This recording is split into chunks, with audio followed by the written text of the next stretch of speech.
So one of the most annoying things about dropping a ton of money on a new tool is when it doesn't do everything it's capable of. Table saws, miter saws, routers, even pocket hole jigs. They all have weaknesses right out of the box. But the good news is you can make all these tools more versatile, accurate, and safe, and all you need is a little more than half a sheet of MDF. Pop quiz, what do this miter saw and this miter saw have in common? Isn't it obvious? Well, it certainly is at price, but they do share a couple things in common. Unfortunately, neither of them are very good. If you own a miter saw, you know how versatile this tool can be. It's a real workhorse in the shop. But there are things it does not do well, and that's true even for my Fancy Pants Festool. Problem number one is it's very easy to get tear out on a miter saw, especially back here behind the blade. There are some third-party sellers that make zero clearance inserts that go down here in the base of the saw, but not many good options at all for the back. And so this issue makes the miter saw real good for cutting to rough length, but not for cutting finished parts. You could back up the cut with a scrap of wood, but that's just a one-time fix if you cut through the scrap. The second and more dangerous problem is cutting small parts. Pretty much every miter saw comes with a movable fence, but they don't come that close together, making it really dangerous to cut small parts. With this cut, the blade tends to catch the workpiece and pull it backwards, causing some pretty scary kickback. But there's a very easy way to solve these problems by building a zero clearance fence.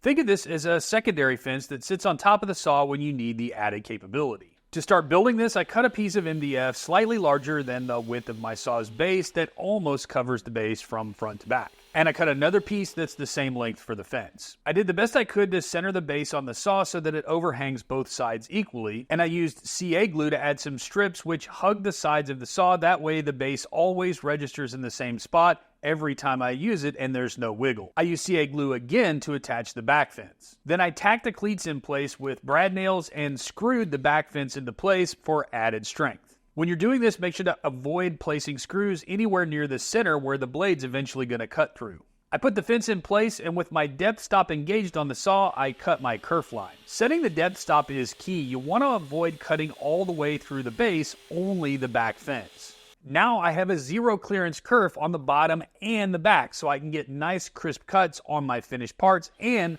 I have full support on the back, so I can use something to hold my small parts and cut them very safely. So you could stop right here and have a pretty simple and effective jig, but there is one other problem that all of my miter saws have had, and I think I can build in a solution for that too. Here on my miter saw station, I have these built-in stop blocks with a measuring tape so that I can make accurate, repeatable cuts every time. The problem is, once I transition from the countertop to the miter saw, I lose all my measurements. If I want to cut anything less than, say, 12 inches, I really have a difficult time getting that measurement. So I built another jig, this time cutting a dado across the back using my table saw and adding a piece of T-track. I also cut a second really shallow dado just below it. And the rest of the jig is really built just the same as before, just a little bit wider. Then I can go ahead and recut my zero clearance kerfs, and if you didn't already know, you can cut aluminum using your miter saw. So I'm taking advantage of that fact to make sure that I have a nice zero clearance kerf on the back. So the awesome thing about this zero clearance kerf is that I'll always know where my blade will be every time, so I can add some adhesive measuring tape and place the zero right on that kerf line. You can get this tape in right to left or left to right, so I can measure from either side of the blade.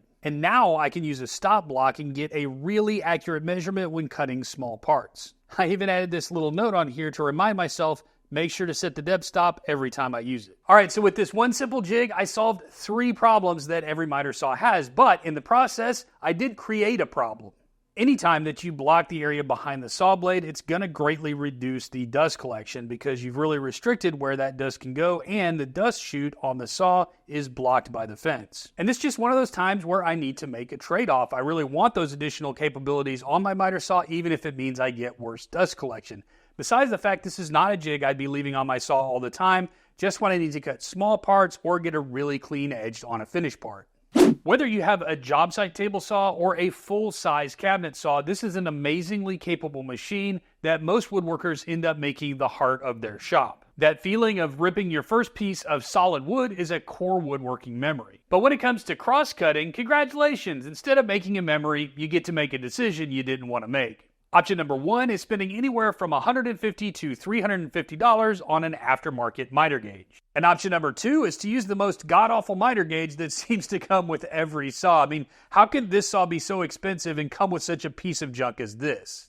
Making a crosscut sled is one of the basic beginner woodworking projects. But if you thought you were done making decisions, whoa, buckle up. You can add T-tracks, tape measures, work holding and blade guards, handles, and miter blocks. We make them too large and heavy. We complicated things by using both miter slots when only one will do, and then there's the eternal battle of keeping this fence square. What I discovered over the last 10 years is that each new sled that I've made was a slow evolution into its simplest form. And this sled is the most recent step in that evolution. It only uses one miter slot, just like a miter gauge would do. It doesn't have the other half of the sled, which already makes it much smaller and lighter. And if I need to support my workpiece on the other side, I just throw down a scrap of ply on the other side of the table to catch my offcut. And when you build a larger sled like this that uses both miter slots, you're forcing yourself into a situation where you've got a fence that's locked in at 90 degrees. But with a sled that doesn't cross over the blade, I have the opportunity to make a pivoting fence. With this, I can cut any angle I want, not just square cuts. I decided to switch to a piece of aluminum extrusion to make this fence, which is more stable and less heavy than plywood. And I even added a replaceable end cap made of wood so that I can fully back up my cuts. With enough use, every crosscut sled is going to go out of square, and they can be a real headache to recalibrate. Most fences are attached with screws from underneath, and if the fence ever goes out of square, you pretty much have to start over with a new set of screw holes, which you can only do so many times before you just have to scrap the whole sled. So if you start with the realization that all fences on all crosscut sleds will go out of square, why wouldn't you make it as easy as possible on yourself to re-square it? On this sled, I did that by adding a positive stop behind the fence using this little bracket, and there's a little threaded hole in it that I can use a cap screw in, so now I can micro adjust the angle of the fence, then I can lock the fence down, and re-squaring takes just a couple minutes. Go ahead, run your 5-cut test, and then make the micro adjustments by turning the little screw, and repeat this until you're happy with the results. Well, there is one teensy problem, which is I never documented how to build this jig, but it's so easy to do, I went ahead and made another one just so you could see how to make it. And that was a lie. I did it because I wanted one in black. So the construction of this sled is really simple. The first thing I did was cut a 24-inch by 25-inch piece of plywood at the table saw. I want to make this sled even more durable, so I'm adding Formica to the top, and this time I'm using black instead of white. I have this stuff all over my workshop, on workbenches, tables, fences, and jigs. The way to apply this is to use contact cement. Put a coat of cement on each surface that you want to stick together, and I like to use a roller for this because it makes a nice even coat. Then let the cement sit for a few minutes until it begins to tack up. Now this stuff is going to bond on contact, so one good tip is to use a couple of spacer sticks. These are just offcuts from the shop that you can use to separate the two pieces until you're ready to bond them. Another tip is to make sure you cut your Formica oversized on all sides. You'll have exactly 0 seconds to position this once these two sides touch, so you want some overhang on all sides to make sure that you don't mess up and have to start over. Once I'm into position, I can begin to remove one spacer at a time and press the Formica into place from one edge to the other. When the last spacer is out, they make this special pressure roller which lets you apply a lot of downward force as you roll the Formica to give it a really strong bond with no air bubbles. Now I need to trim all the excess off around these edges, and the best way to do that is to use a flush trim bit in my trim router. That's going to give me a nice, clean, crisp edge all the way around. Additionally, you could add a little chamfer if you wanted to, just to break that edge and soften it a little bit and make sure that you don't get snags on that edge in the future. To create the pivoting fence, I drilled a 1/4-inch hole in the front left corner. That's going to end up being the pivot point for the fence, but first, it's going to be the pivot point for my router trammel, which I'm going to use to cut an arc into the sled. The key here is to go a little beyond square in both directions just to give yourself some play and some room to calibrate the fence later. Once I got completely through the sled, I flipped it over, and I'm going to do that whole process again, but this time using a wider router bit to create a countersink for the bolt heads to sit in. To assemble the sled, I dropped the miter bar into the right-hand slot on top of a couple of washers, and that way it just sits a little bit proud of the surface. I added some two-sided tape to the top and then set the table saw fence 24 inches from the blade. With the sled pressed firmly against the fence, I then dropped it onto the miter bar with about 1 inch of overhang across the blade. And because of that two-sided tape, now I can flip the sled over and my miter bar is precisely in place, and I can go ahead and fasten it with screws. So now is when I would normally raise the blade and cut off the excess, but my camera battery died, so instead here is the finished zero clearance cut. With a bolt in the pivot side and in the arc side, the fence now pivots to any angle I want and locks firmly in place with 2 star knobs from the top. I could just tap in my little wooden end cap, and then the last thing I need to add is this bracket with a cap head screw. I place the bracket slightly behind where square would be, and then that's going to give me room to adjust forward to hit 90 degrees perfectly. Also, this aluminum extrusion comes with a form of T-track already built in, so adding a stop block's really easy and I don't have to buy additional T-track. Oh, and I also drilled a hole here in the top just to hang my sled on the wall. So this is hands down better than a stock miter gauge, but I also think it's better than an aftermarket miter gauge because I get the added benefit of a zero clearance crosscut sled while being able to cut any angle that I want. So spending all day in the shop building jigs is a blast, but focusing 8 to 10 hours on my work means I'm probably not focusing enough on my hydration. And throw that on top of a morning workout, and all of a sudden, I'm setting myself up for cramps, headaches, and a lack of energy for the rest of the day. That's where Element, the sponsor of today's video, can help. Element is a great tasting electrolyte mix with plenty of salt, magnesium, and potassium, and none of the sugar, artificial colors, or other dodgy ingredients. Staying hydrated isn't just for marathon runners. Element is for everyone, whether you're on the go all day, traveling, or getting work done in the shop. Electrolytes do so much for your body, like conducting nerve impulses, regulating hormones, and helping fluid balance. You can mix Element drink packets into a glass of water, or if you're like me and you like the fizz, you can try their new sparkling water, which comes in 4 flavors. My favorite is this black cherry lime. And right now, Element is offering 8 free drink packets with any purchase, so if you want to sample different flavors to see which one you like best or just share them with a salty friend, check out the link in the description or go to drinklmnt.com/MWA Woodworks. Thanks to Element for sponsoring this video. Now let's go build that next jig. Many woodworkers faced with constraints on budget or space opt to skip the full-size router table and instead build one into the wing of their table saw. Unlike a store-bought router table, this option lacks a fence. You could add T-track to the table and buy an aftermarket fence, but I think there's a cheaper and better option because I already have a fully adjustable fence right here. I just need to make it more useful. And this was my crack at designing a router fence. It has a nice tall supportive fence, which is great for making vertical cuts. It has T-track in it, so I can add feather boards or stop blocks. And the bottom half of the fence opens up to allow for dust collection. Back here, I've got trays for holding accessories and a dust port. These knobs are used to open and close the front fences, and these knobs hold this fence to my table saw's auxiliary fence. If you don't know about my ultimate table saw fence and all the things it can do, I have a video all about it, and I'll link to that down in the description below if you want to check that out after this video. But I also have the option to attach this to my table saw's rip fence using these 2 holes and these universal fence clamps. These are great little all-purpose clamps that work on just about any tool with a fence. These do a great job of holding the router fence in place, and now I have infinite adjustability when I need to make cuts using the router. Alright, so before I continue, let's establish a couple of things about 10 years ago, Matt, and how I built this. First of all, this is the Frankenstein's monster of jigs. I used MDF, 2 types of plywood, Formica, walnut, and this thing is way overbuilt. I don't know why I thought I needed this to withstand an F5 tornado. So how about this? I'll show you how today Matt would build this, and I'll keep all the stuff I like and get rid of the stuff that I think is just overkill. It'll be just as capable, but something a little more reproducible if you want to build one of these yourself, okay? All right, let's do this.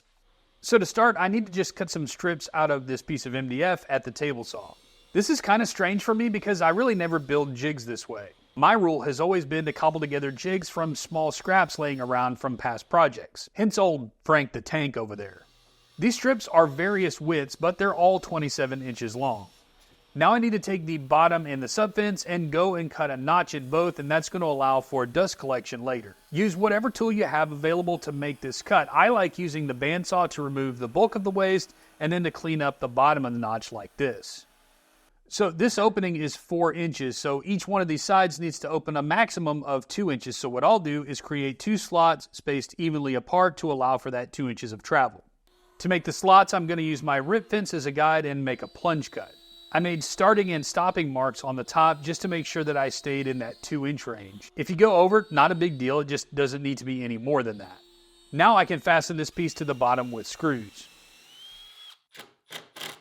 It's important on this whole project that you countersink all of your screw holes because you don't want the heads of the screws to interfere with the operation of any of the moving parts. And my favorite way to do that is with this bit. This bit is made by Amana and it drills a pilot hole and creates a countersink all in one motion. You could do this with a regular drill bit and a countersink like this, but it's twice the work. So if saving time and being efficient is important to you, I highly recommend checking out one of these bits. Okay, next I need to cut this into blocks at the miter saw, and then miter one corner like this.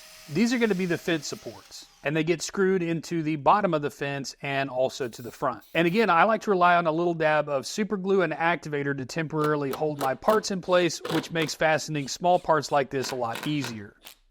These supports are flush with the edge and these are flush with the opening. And on my original design, I had these two supports doubled up. I think that's overkill, and this time I just went with one. This strip will be the back, and I need to drill 2 holes which correspond to the T-nut locations on my auxiliary fence, and then 2 more holes on the top if I want to use the universal fence clamps. And then that just gets screwed to the bottom as well as the supports. The other part of this design I want to keep is the Formica front, which I applied using the same method that I showed earlier in the video. And again, I used black because it's all I have left, and I think it looks cooler anyways, don't you? The first thing to do is cut a dado in the fence, and this is going to hold that T-track. I'm not going to install it yet. I'm just checking the fit so I can sneak up on the perfect width that I need. I'm going to cut the fence in half, 3/8 of an inch below the bottom of the dado, and then take the offcut and cut it exactly in half.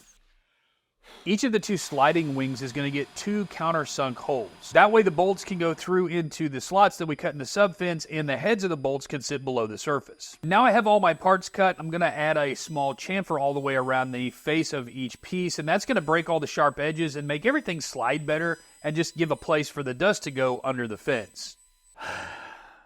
Mistake of the project. So as I was chamfering everything, I went to chamfer these inside holes as well. But my bearing was bottoming out on the bottom of the hole, and I couldn't make the chamfer, so I took the bearing off, which is fine. You can run the bit that way, but you have to account for the fact that the diameter of the bearing is not there anymore. Otherwise, you're going to get a really big chamfer.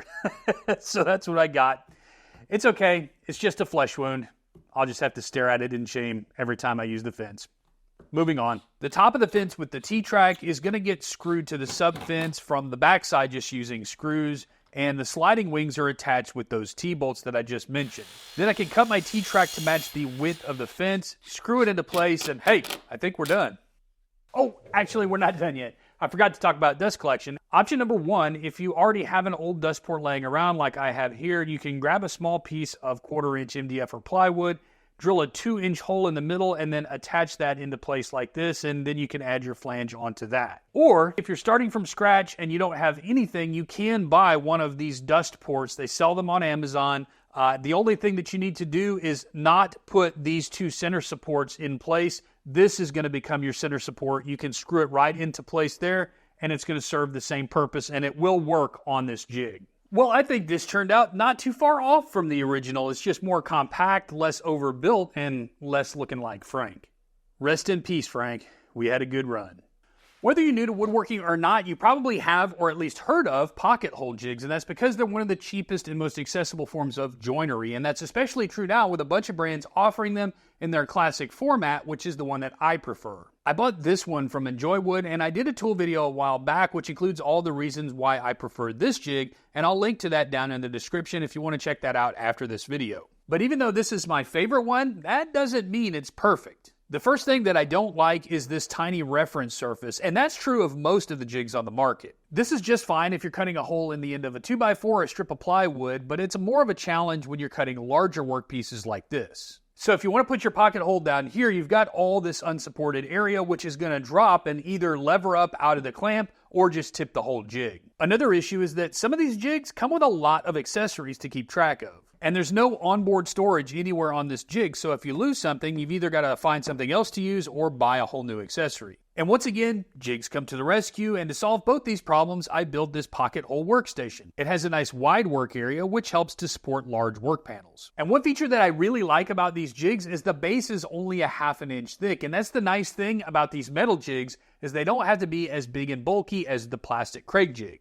And the reason that's important is because it gives me the opportunity to recess the jig into the workstation, which is exactly what I did. The jig itself sits flush inside that recess, as well as this T-track, which I added for using stop blocks. That makes repeatable cuts so fast. I also added these tick marks every 2 inches for spacing out my holes evenly. I didn't bother to add any tape measure to this because I just don't think it's practical. You don't really need to be that precise with your pocket hole placements, but over here, I did add some tool storage. And that's because this area is largely unused, so I figured I would carry some of the tools and accessories on board. I have a space here for the drill bit, stop collar, and hex wrench, and I also recessed a space for the depth gauge that comes with the jig. If I didn't do that, I'm positive I'd lose these things in the back of a drawer somewhere, and to hold them in place, I actually recessed some magnets into the back. But the number one thing I love about this jig is you'll notice these seemingly random holes all around. Well, they're actually not random.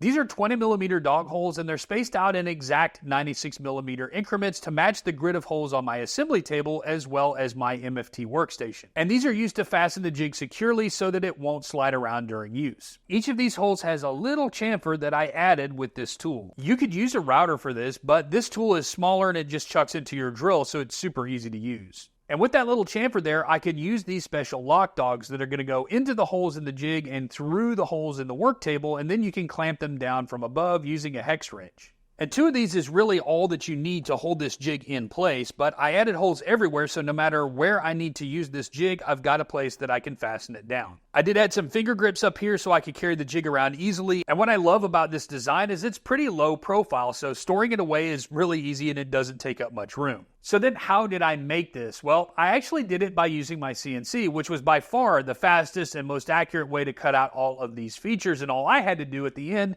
was come back and square up these corners with a chisel. But this is totally doable with a handheld router as well. After all, a CNC is just a router that's being controlled by a computer. So what I'm going to do is offer the vector files and the CNC files as well as a paper template if you want to make one of these for yourself. That way you can cut it out with your CNC, or you can print out the paper templates and use a handheld router, and all those files will be down in the description below. And that's it, 4 jigs that make your tools work harder. See you next time.